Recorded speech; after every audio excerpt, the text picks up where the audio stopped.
and welcome to Big Muddy Mayhem, the podcast where we talk about true crime and bad behavior in the Midwest. Each week we'll bring you 2 stories from the heartland that might break your heart, but we hope to entertain you along the way.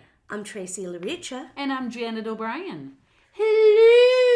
Hi there, Janet. How are ya? I'm doing well. Fantastic. I'm doing good. It's a beautiful day today. It is a beautiful day, and we've gotten to spend the nicest part of it inside while you play with microphones. I know. I took a picture, a sneaky picture of you that I'm going to put on our Facebook page that showcases just how hard Janet works at figuring out all of the tech and production aspect of this podcast.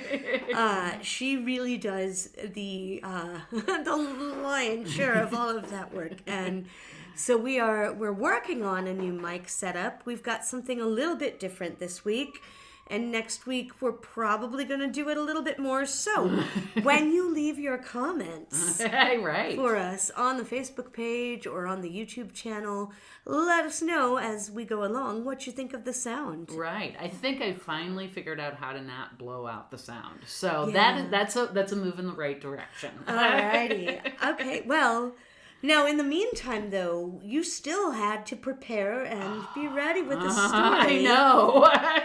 But if you need a few minutes to collect yourself, I think I'm the one that goes first. Yes, you're the one who goes first. Mm-hmm. So I'm excited. Now, Janet, when we last left off, we were talking about the social evil experiment. Right. And Missouri...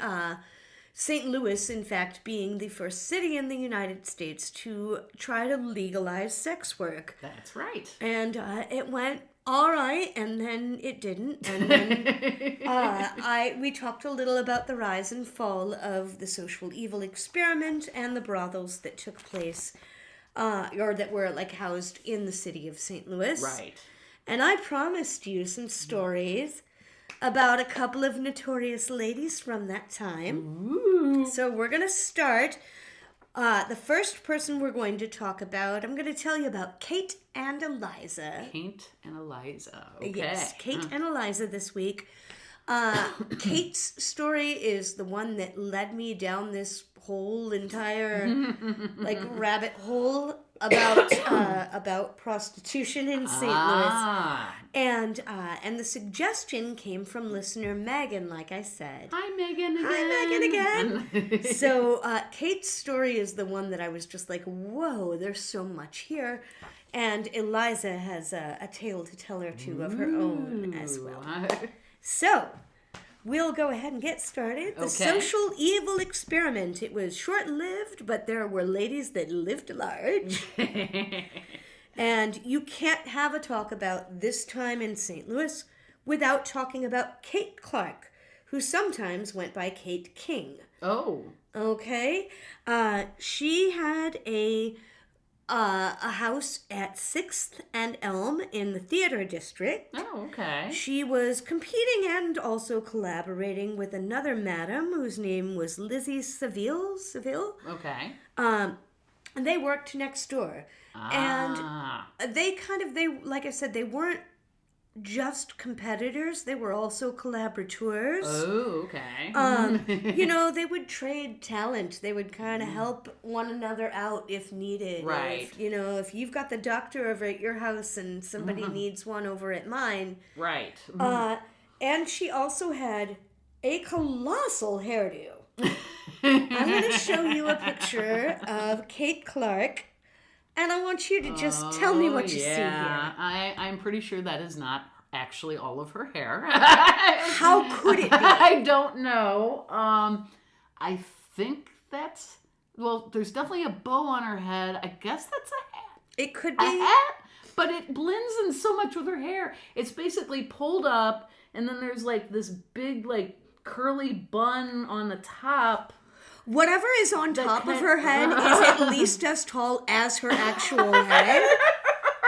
I know. And then she's got these long braids out the back of it. But then on top of that, it's just kind of sitting on top this hat with a big white bow. It's crazy now, if looking. you meet this woman on the street, just taking a look at her face, what would you tell us about her personality? she don't take shit. She does not. Never has, never will. As a baby, she never smiled, right? You know, no, I don't know if that's true or not, but like that doesn't look like somebody that smiled as a baby. But Kate was feisty. Mm-hmm. She was born in Polk County, Missouri in 1848. She moved around the state in childhood, and she started stirring up trouble pretty much as soon as she got to St. Louis in her, sometime in her late teens. Gotcha. Okay, so she gets herself noticed for vagrancy, public disturbance, assault, and one weekend, she gets into a fight with another girl about town, and she pulls a sword on her. What? Like you do? Like you do. So when I say Kate is feisty, like... She carries a sword around. I guess. I mean, some girls just take out their earrings. Kate did not come. Like, she did not come here to fiddle fart around. She's taking off her earrings. It's about to get out. Oh, that's cute. Also, Kate is nothing if not honest. In the 1870 census, they asked her to list her occupation, and she said, whore. By March of 1873, she has applied for one of the new bawdy house licensing. This is where we fit in with the social evil houses and social evil experiment. And she says in a letter that she promises, if permitted to occupy the house, I will comply with all of the rules and regulations of the ordinance.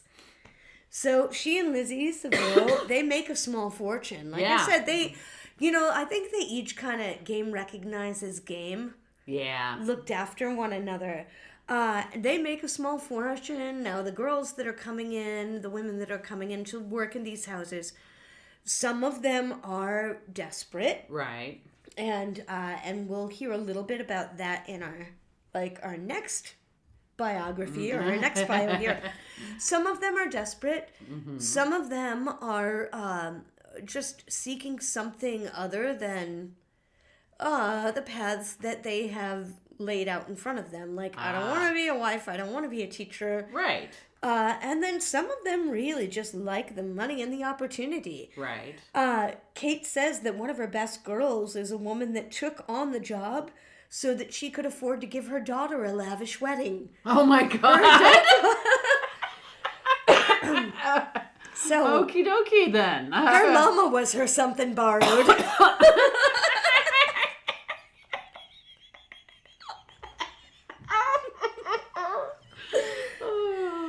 Also pays her fair share, though. Okay.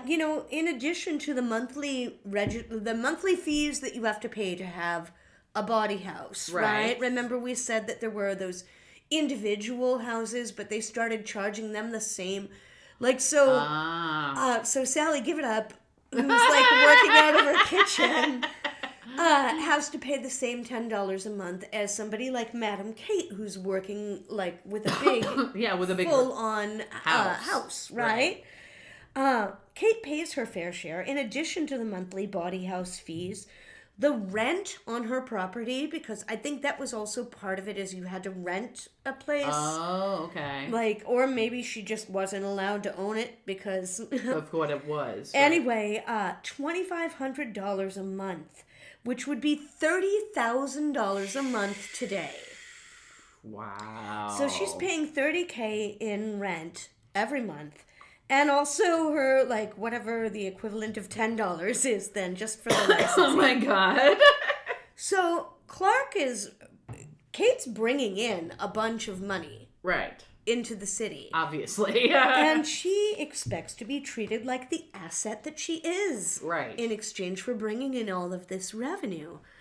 She doesn't, as you just said, I have in my notes here, she doesn't suffer any bullshit. Like, you can look at her face and you can tell you don't mess with her. Right.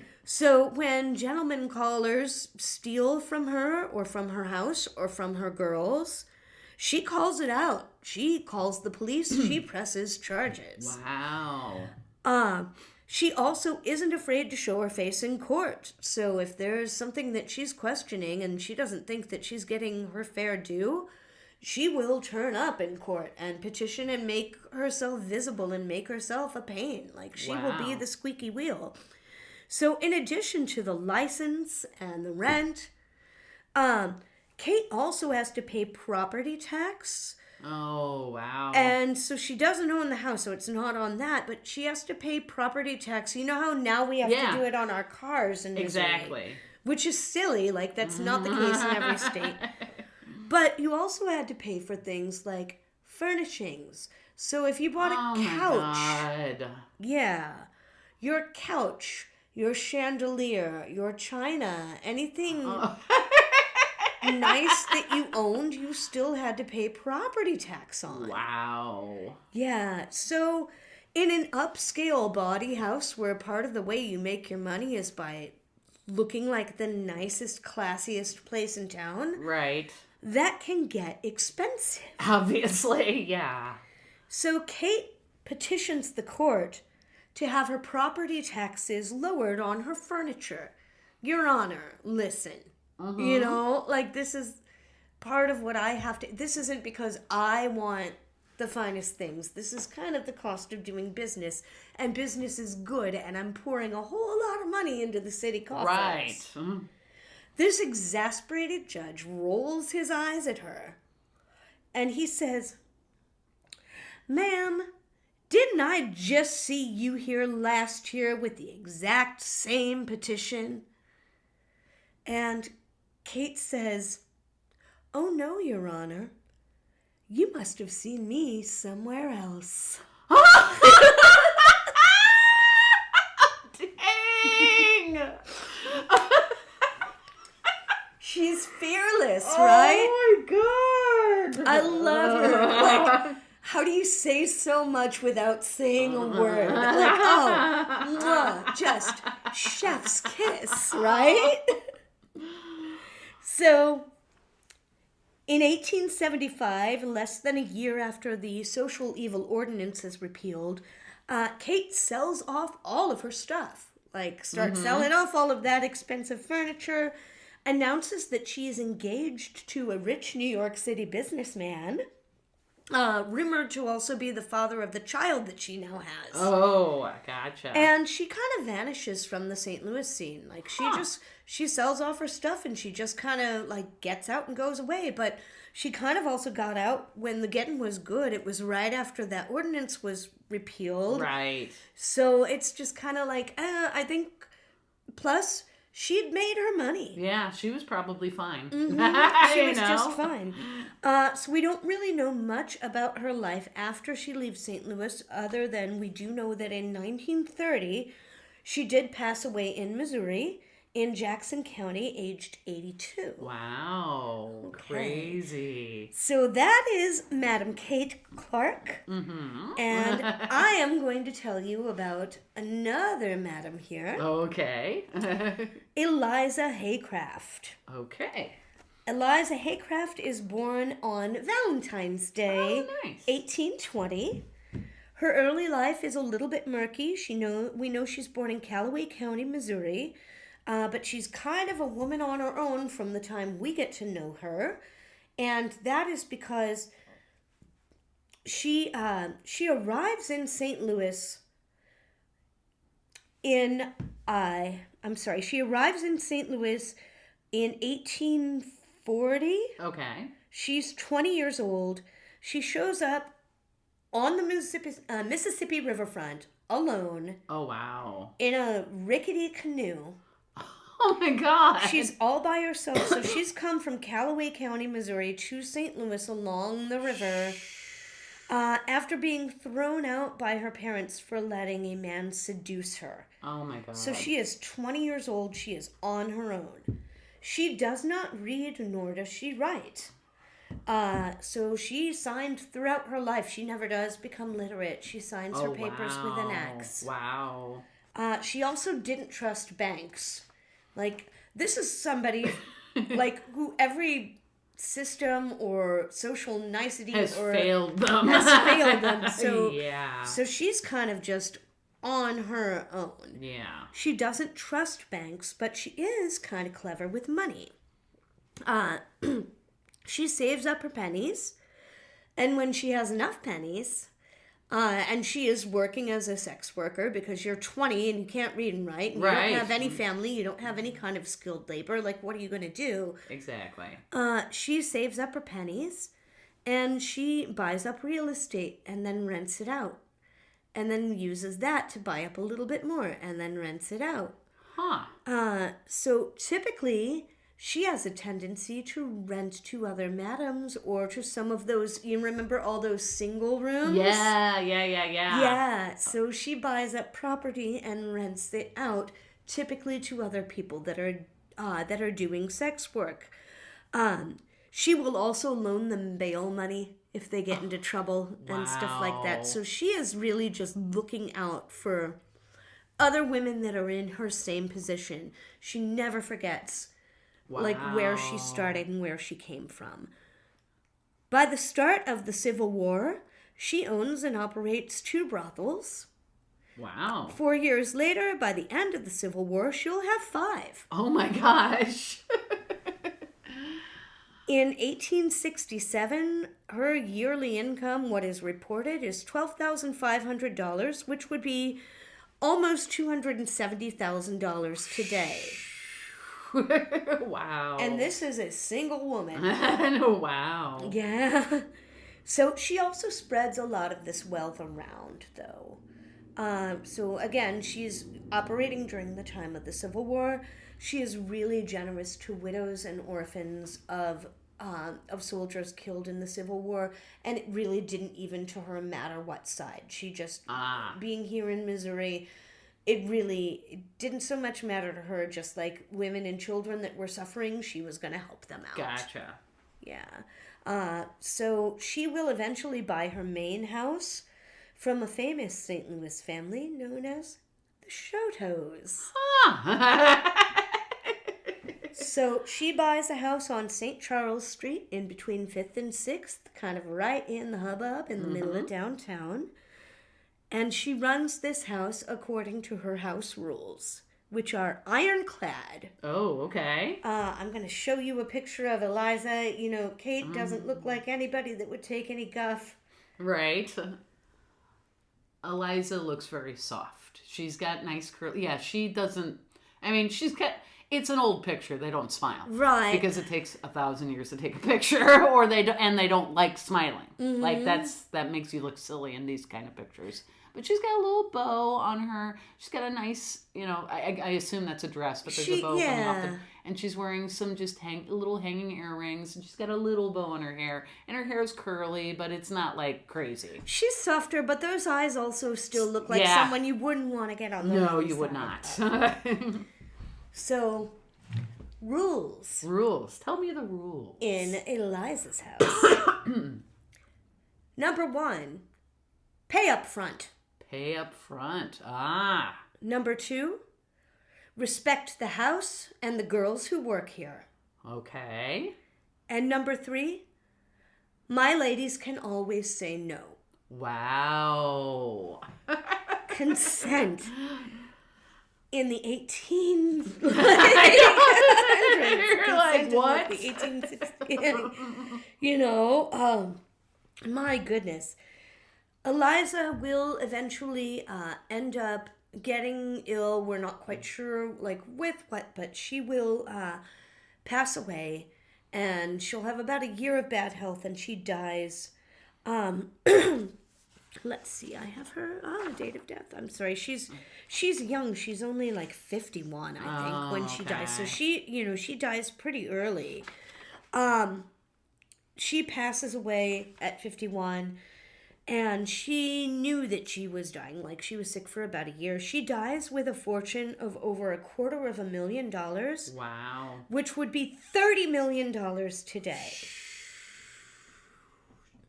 That's amazing. Yeah. Coming off the Mississippi in a canoe all by yourself nothing. with nothing.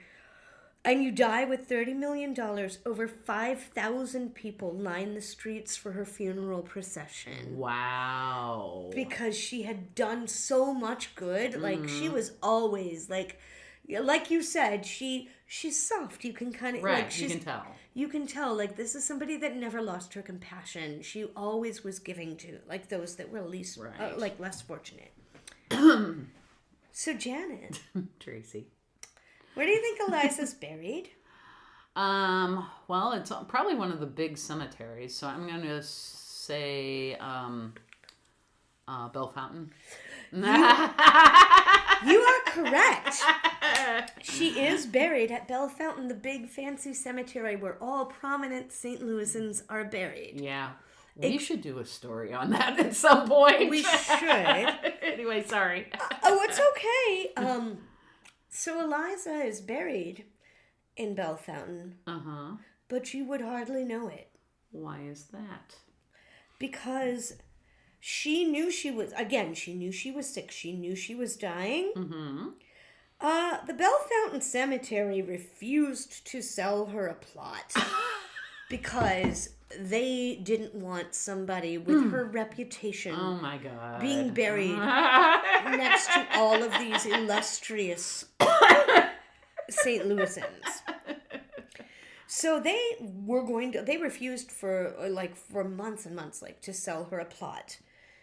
Legend has it that Bell Fountain Cemetery rolled over when Eliza said, all right, well, if you don't want to sell me a plot, then I will just name some names. I'm dying anyway. I'll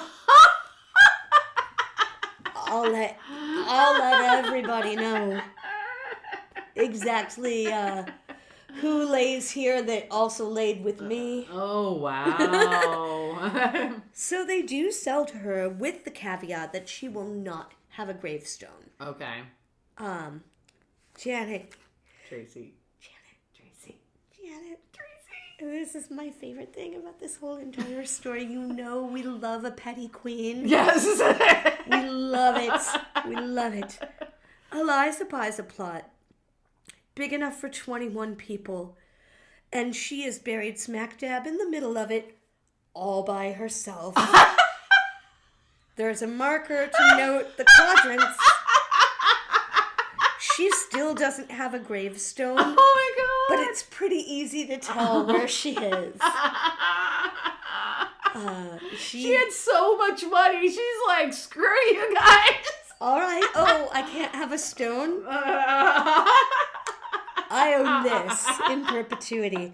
So she still doesn't have a headstone, but sometimes people do still go out to that section, and if you know, it's one of the, if you know, you know. Right. So apparently it's not infrequent for people to go and leave flowers. Oh, well, that's nice. And so that is the story of Eliza Haycraft. Uh-huh. My sources from Madam Kate and Madam Eliza today were Wikipedia, mohistory.org, americanheritage.com, pbs.com, findagrave.com, although you won't find Eliza's, stltoday.com. Nice. That was wonderful. I loved it. I am so glad that I got to wrap it up. And like I said, I mean, Megan's story about Kate sent me down the rabbit hole, and there's just so much more. And we probably, much like many of the prominent St. Louis citizens, we haven't even begun to touch all of the naughty women in St. Louis. So exactly. I'm sure there's more. There's more where they came from. Right. Oh my gosh. That was wonderful. I loved it. So, you have a story for me? I have a story, and it is actually my Aunt Barbara suggested this like a year ago. Hi, Aunt Barbara. Hi, Aunt Barbara. It was her birthday yesterday. Oh, happy birthday, Aunt Barbara. Happy birthday. So she just mentioned it, and I started looking up this person, and I'm like, oh yeah. And of course, it was too long. So it's going to be two parts. It's going to be a two-parter today. So there was a perfect, nice stopping point, and I'm like, that's where I stop. I don't have to search for a story next week. That is the blessing of a two-part episode. I don't have to think about the story. Oh, that part too. But I was like, I love it when there's like oh, here is Yes. when the stopping point is exactly in the middle and you don't have to figure out the act break. Right. I love it. Exactly. I love it. I love it. I love it. So, have you ever heard of Huey Pierce Long Jr.? Huey Pierce Long Jr. Was Hugh? I don't know. He was the 40th governor of Louisiana. Ah, Huey Long. Is this the kingfish? Right? Yes. Oh, I know a little bit, Okay. but not a lot. So I'm ready to sit back and be entertained. So you know who this is. So Huey Long, he was born August 30th, 1893. Okay, because we're in the same time of history. I know, because Tracey and I do this all the time. He was born near Winfield, Louisiana, which is in north central Louisiana. Okay. He grew up in a farmhouse where they were well off, and I'm doing air quotations because you can't see me, well off compared to the others in Winfield. It was also referred to as Wynn Parish. Okay. Right. Yeah, like some towns are... In Louisiana, I feel like there are a lot of towns that they just like, it's what parish Right. do you live in? Louisiana has a lot of really different laws and things that are not, they're not anywhere else. They're only in that state, and that's it.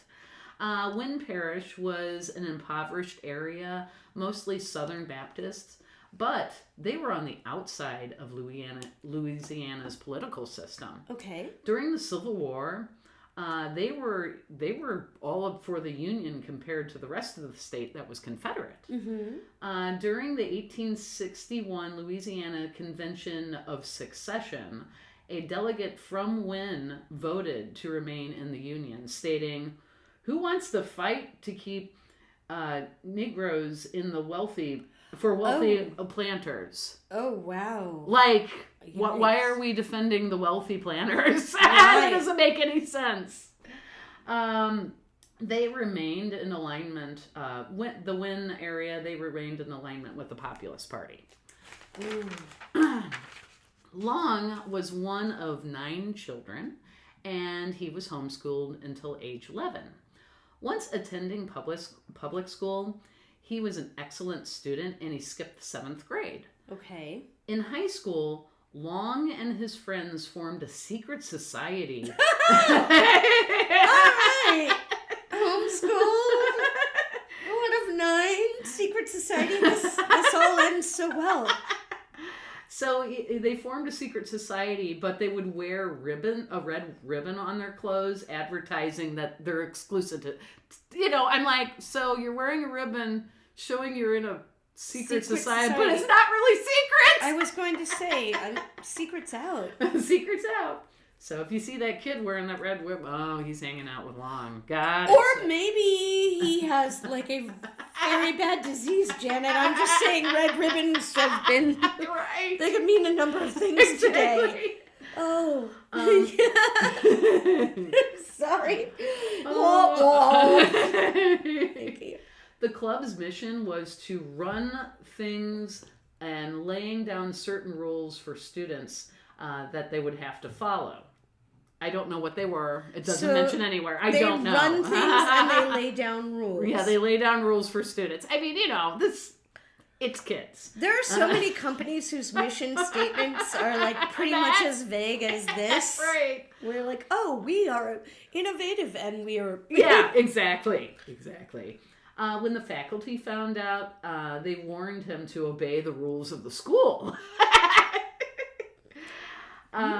He rebelled by writing and distributing a flyer criticizing teachers and the recent 4-year mandate for secondary education. Oh. So, recently they had said you had to be in high school for 4 years, and he was like, why? Faculty schmaculty. Yeah. Education schmeducation. He was expelled in 1910. Mm-hmm. He then, after he was expelled, he then successfully petitioned to fire the principal, but he never returned to high school. Wow. He got the principal fired. Now, Now it sounds terrible, but you have to understand there's a total story arc. I'm like, oh no, you're gonna be really good at what you're about to do. Because he's already doing that. That's a fairly strong own. Yeah. I mean, I got the principal fired. I mean, regardless if he was right or wrong, the fact that it happened. That is like, you're getting canned from your job at the gas station, but you throw a baggie of cocaine into your boss's locker on the way out. Right. At school, he was a great debater. After this all happened, he ended up entering a debate competition in Baton Rouge, where he won a full tuition scholarship to Louisiana State University. LSU is a good school. Yeah. However, he was unable to attend because his family could not afford the books or the living expenses. Oh my gosh! So he has a full ride. And he can't go because he can't afford to live there. And he did not. Also, the last threat was like, well, you didn't graduate high school. There is kind of that. Like, they frown upon it. They found. So he started working as a traveling salesman in the rural South. September. I know. Oh, so I've just I've seen this movie. It's filthy. September of 1911, he started attending seminary classes at Oklahoma Baptist University due to his mother being a devout Baptist. So she kind of pushed him like, well, you need to go to school. Okay. And real quick question. Yes. Do you know offhand, so you said seminary classes? Yes. To become a preacher. Okay, so seminary classes are what they call it if you're going to be any kind of preacher? Yeah, like any kind of clergy. Okay, I have only heard that associated with like the priesthood. But... No. They, with Episcopal Church and a lot of UCC, they all go to the same seminary. Well, I learned a seminary fact today, Muddy Buddies. All right, thank you. His brother happened to live in Oklahoma, and so he ended up moving in with his brother to go to these seminary classes. He only attended one semester. He rarely went to the lectures. He decided that he was unsuited for preaching, and he wanted to focus on law, which totally makes sense. He's very good at making an argument, yes. mounting an argument, and all of that. Right. So sure. Right. So he ends up borrowing $100 from his brother to attend the University of Oklahoma College of Law. But he only attends for a semester in 1912. He's basically, for that semester, he studied law part-time and he worked as a salesman. There were gambling houses, however, in Oklahoma where he was living. Oh. And he ended up losing his $100 playing roulette. Oh, no. Okay. He took 4 classes. He got 3 C's and 1 incomplete. And later confessed, too much excitement. All those gambling houses and everything. I bet. Well, and, he's a younger guy, He's a younger guy, and I also, I know kind of where all of this is going, so I don't want to, root for him. But also, doing what he's doing is giving him kind of the, interpersonal skills. Right, exactly. Those are going to come in handy. You Right. don't get to be who he becomes, right? Without a little bit of that. Yeah, so he's just like, oh, no, I when I'm living here, I'm gambling. He ends up meeting Rose McConnell at a baking contest that he put together to promote Cottolene shortening that he was selling. Oh. So he was selling shortening, and he's like, oh, you need to get more people interested in this shortening. He holds this baking contest. They end up courting, and they marry of April of 1913. Okay. When they went to go get married, he didn't have enough money for the officiant, and he had to borrow $10 from Rose to get married. Oh my gosh. But in all, it worked out. They ended up getting married. They had 3 children. Rose, so basically they had their daughter named after the mom. They had Russell in 1918 and Palmer in 1921. I think Russell ended up becoming a senator, and Palmer, he had some other bigwig job. Oh, wow. Okay. So his they sons, did well. Yeah, sons did fine. He ends up enrolling at Tulane University in New Orleans in 1914. 1 year of study, and the courses he needs for the bar exam, he's already taken all that. He ends up successfully, I'm going to keep using the word successfully, he successfully petitioned Louisiana Supreme Court to take the bar before its scheduled date in June of 1915. Because he's like, I'm ready. I don't want to wait any longer. I got it all in my head. Let's go. And there's no other reason for it. Like, there's no reason, like, for scheduling or anything like that. It's just he wants to get it all out while it's fresh. Let me finish that here in a second. So he petitions to take it early because it was scheduled in June. So he gets to take it in May. Like, less like a month. He ends up passing and receiving his license to practice. He said when he passed the bar, like actually when he came out of the courthouse and they said, "Oh, you can take it a month early." He was like, "I came out of that courtroom running for office." He just knew. Oh, so he had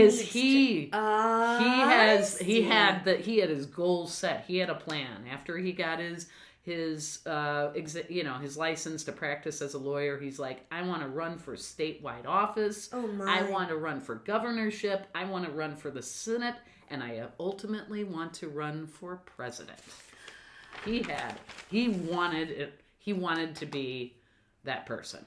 I appreciate his plans, but I am questioning his ambitions and his motives. You'll see.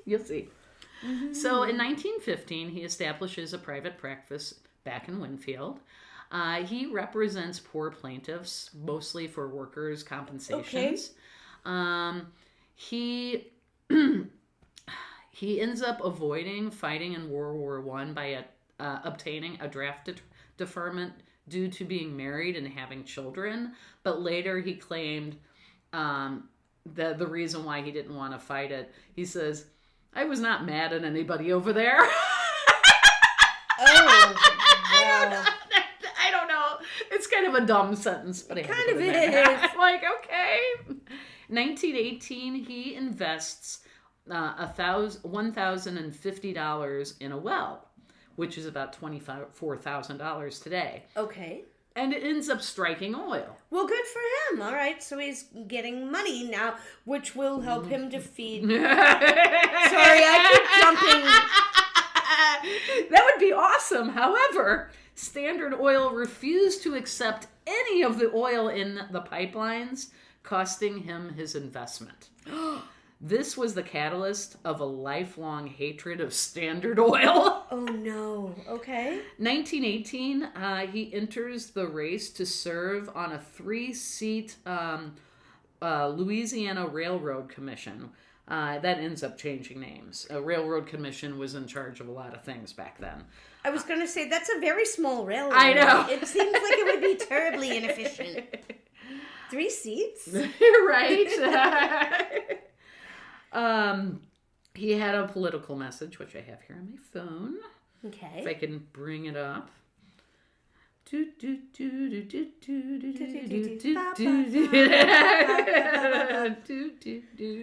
la la la la la. Oh my goodness. Okay, here we go. Okay. Here we go. And per a historian by the name of William Ivy Hare, Long's political message was... William Ivy Hare? I know. Yes, I giggled when I heard that. I'm sorry. Come on. All right, but go ahead. His political message, he was a young warrior of and for the plain people, battling the evil giants of Wall Street and their corporations. Too much of America's wealth was concentrated to too few hands. And this unfairness was perpetuated by an educational system so stacked against the poor that, according to his statistics, only 14 out of every 1,000 children obtained a college education. Wow. 1918. The way to begin rectifying these wrongs was to turn out of office the corrupt local flunkies of big business and elect instead true men of the people and such as himself. Okay. So that's where his goals are. Yes.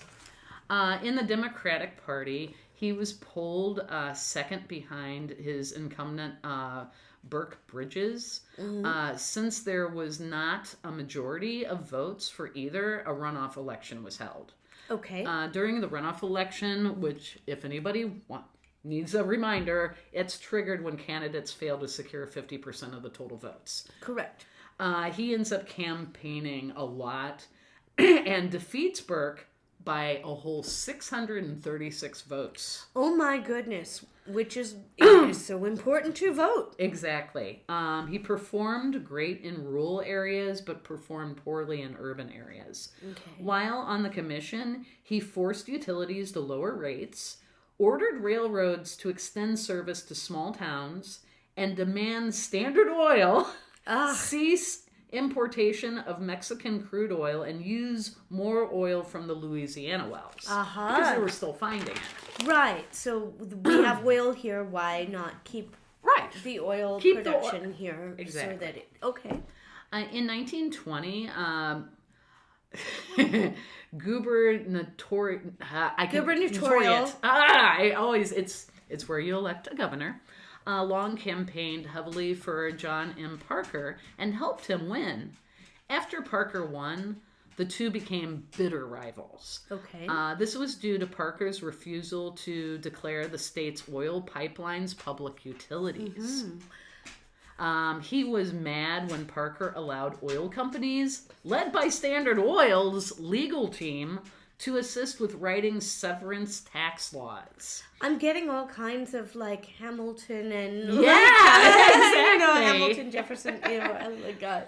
And in case anybody doesn't know, severance tax, that's the state tax imposed on the extraction of non-renewable natural resources that are intended for consumption in other states, like crude oil, natural gas, etc. Okay. Long denounces Parker as a corrupt chattel, which means item of property. 1921, Parker unsuccessfully tried to oust Long from the commission. Okay. So, 1922, Long is now the chairman of the commission, now the Railroad Commission, now called the Public Service Commission. Better name, because it covers a lot of areas. Same year, he prosecuted Cumberland Telephone and Telegraph Company for unfair rate increases and successfully argued the case on appeal before the United States Supreme Court. Oh, wow. Successfully argued. So, yeah.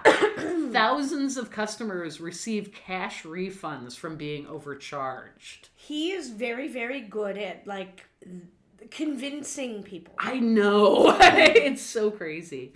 The Chief Justice and former President William Howard Taft praised Long as the most brilliant lawyer who ever practiced.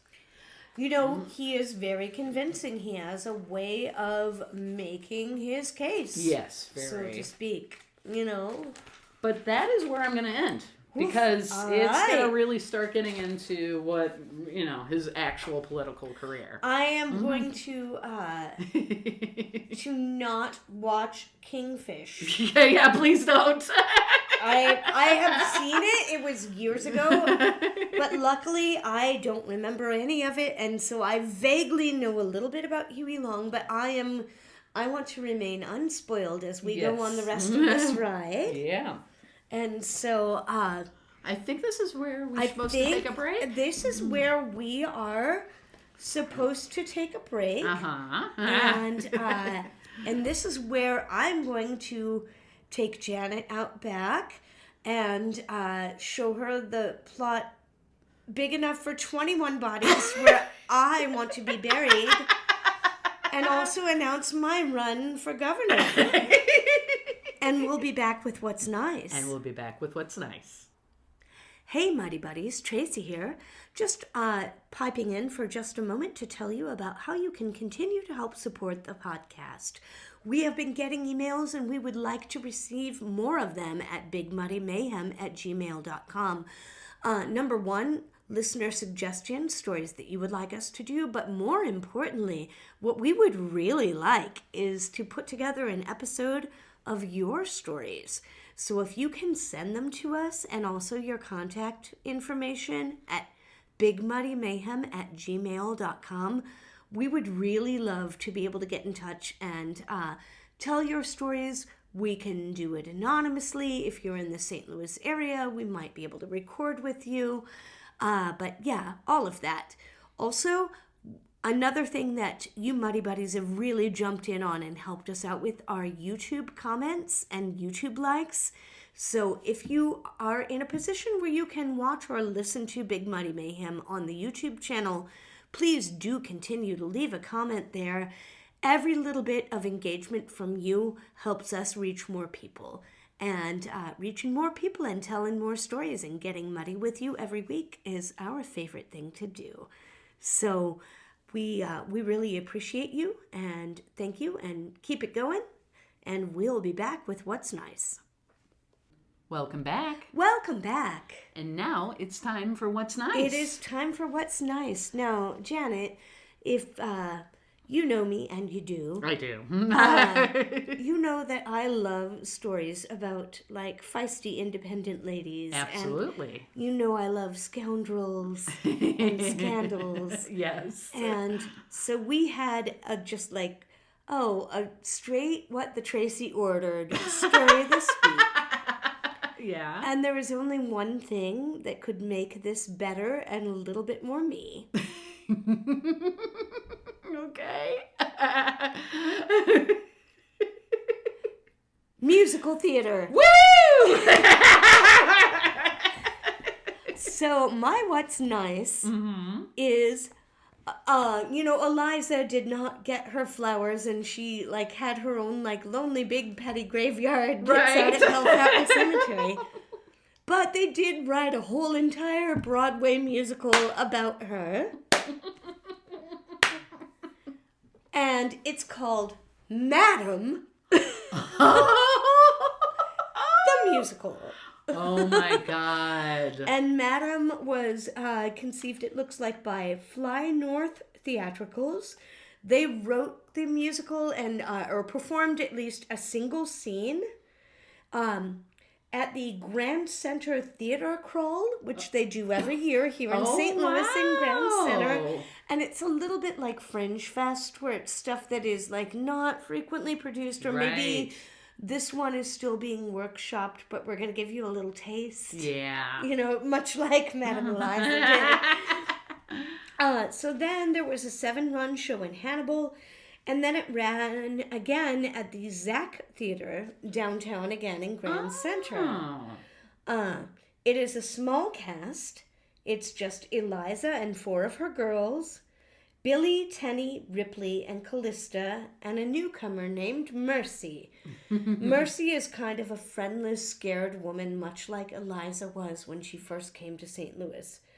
And Mercy will do anything just to kind of, have some safety and some security. Right. But she won't do that. Meanwhile, there's Billy. She is what would have been called an octoroon back in the day, and she fought her way out of slavery and found her way through working with Madame Eliza. There's Tenny, who this is based on a real, actual, historical person that was the sister of Victoria Woodhull, who was the first woman to run for president. Wow. So, I guess daughters go all kinds of ways. Yeah. Why can't you be more like... There's Ripley. She is kind of the humanitarian, the heart of the play. She really cares about people. And then Callista. She is the girl that just, never says no. Oh. Doesn't ever stand up for herself. And that's why the bummer of the play is that she is dying of what is probably an STD. Oh. But again, it's called Madam the Musical, and it was started out through Fly North Theatricals, and I have got my speaker pulled up, so I'm just going to play my story out with just a little bit of what I believe is the opening number. Okay. Called Empire, and it does at least tell the story of Madame Eliza. Nice. And, and all of the good work that she did. Cute. I mean, socially and also... From that backwoods town down the river to St. Louis, where she found her way around. The pimps and the kingpins watched as she rose above.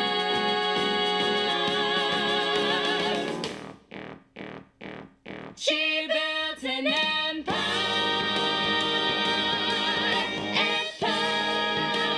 She built an empire.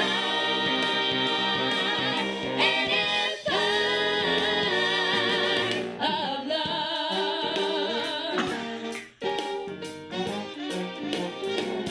And my lovely music. Nice. So that's very St. Louis. Wow. It's very St. Louis. It's very jazzy. I It is love it. really cute. I read some of the lyrics. I wasn't able to find very much online, like as far as videos and whatnot. But the lyrics were compared to kind of being like a little bit like Sondheim. Like there's a lot of wordplay. Everything is very cute. Nice. And so I am glad that Eliza Haycraft did finally kind of get her flowers. Yes. Albeit many years later. That is and wonderful. if anybody in the listening audience hears about anything in the Midwest where they are playing Madam the Musical, Yes. please, please, please let me know. Slide in my DMs. Right? Call me, text me, because I have to go see this show. Right. Oh my God. And so that is my What's I Nice. love that. That was a good What's Nice. Oh, okay. Like I said, sliding down the rabbit hole, and then I'm like, wait, what? What? There's There's a musical? Oh my gosh. So, Okay. what do you have that's nice for me? It's not as cool as yours. Okay. So my What's Nice is literally, oh wow, I got lost here for a second. It is in Winfield, Louisiana. I was going to say we're in Louisiana. Yeah. That's It nice. is the Louisiana Political Museum. Oh my, okay. Okay, so the visitors from all 50 states and 18 foreign countries have visited Louisiana Political Museum and Hall of Fame in Winfield, Louisiana, the only one of its kind in the world. The museum is housed in the historic L&A Railroad Depot circa 1905, Okay. which was donated to the city of Winfield by the L&A Railroad Company in 1988. All right. After 5 years of hard work by many volunteers and others who donated labor, materials, and finances to the project, the Louisiana Political Museum was opened on August 30th, 1993, the date of Winfield native and Louisiana political steward Huey P. Long on his 100th birthday. Oh, that's lovely. Okay. And you know what? I love to see when a museum or like I mean, of course, we should be funding all of these things, but I do like to see when something is so important to a community. Yeah. I that mean, they they all were. just band together and they're like, no, this is getting built. Like, this is happening. I mean, you know, they just took the old train depot and they turned it into the museum. That's so lovely. Is it still? It's still there? Yeah, definitely there. 10 years later, in 2003, the museum was adopted into the Louisiana State Museum system, and its mission remains vital to provide scholarly resources and showcase fascinating memorabilia of Louisiana's legendary political affairs. Since the opening of the museum, over 170 individuals have been inducted into the Louisiana Political Hall of Fame for many achievements and contributions to Louisiana politics. So it's a neat thing. Like, nice. Some pictures here. We have a little bit of the gallery. I mean, Right. that's what the building Now- looks like. It's a train depot. Now, what's the city in Louisiana? Winfield. Winfield. Yeah, that's now, where that's is where that? he's from. It's in northern central Louisiana. Okay. It's a small town. I'm wondering, like, where is that in relation? Do you know no. offhand? Okay, to Lake Baton This Rouge. car. JC, get in the comments. Let us know. See this car here? Oh, Huey's wow. brother ended up running and becoming governor of Louisiana like 15 years later. Uh-huh. So that's a picture of his brother. I mean, not a picture. It's a picture of I guess it's a wax figure or something, and then that's his brother's car. Oh, wow. That's fantastic. And it does look like a car that could have only existed in the mid-century. Right, yeah. Like, if a stick of butter had an engine and a hood on the front, that's what this car looks like. Right. So it's a neat museum. Oh, I Nice. love this one. I saw this picture here. It's a button they had. Okay. And it says, "Share our wealth, society. Every man a king." I love that. Oh, because he was the kingfish, right? Yeah. So share our wealth, make every man a king. Yep. I love that. So yeah, it's a neat little museum. It's Fantastic. on East Main Street in Winfield, Louisiana. They're open Monday through Friday, 9 a.m. to 5 p.m. and on Saturday by appointment. And it is a free admission. It is a free museum. That's fantastic. So maybe, depending on where it is, maybe the next time that if you're on like a road trip down Right. towards the bayou, like make a point to make a stop and check that out. Exactly. Ah, well, Janet, Well, Tracy. here we are again at the end of another night of stories. I know. Recording number 67. I know, my goodness. Well, we just keep plodding along, We and do. you keep tuning in, and we really, really appreciate all of you, really. Yes, we do. So thank you. Do keep telling your friends, because we love you, but there's not enough love in the world for us. So please, more. Right. So I think this is where we're supposed to remind the audience of one more thing. There is one more thing, and it's not more, even though the world seems to be that way. But what we would like to let you and everybody know right now is that it is so important to stay Midwest nice. Stay Midwest nice.